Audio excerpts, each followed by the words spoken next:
Hello viewers, in this video I'll show you how to fix Facebook Reels video views not showing problem. If you want to solve this problem, please follow the step. Step 1. Open your phone setting. Scroll down. Tap on apps. Tap on manage apps. Search Facebook application. Go to Facebook application. Tap on storage. Again tap on clear data.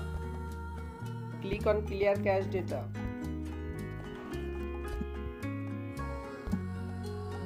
Step 2. Open Play Store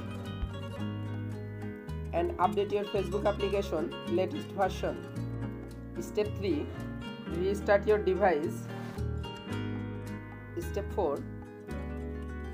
Open your Facebook apps. Tap on profile picture.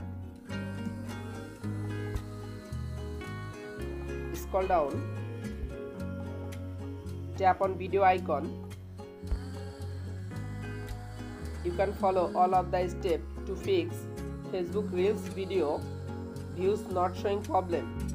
If this video helpful for you, please subscribe our channel and like this video.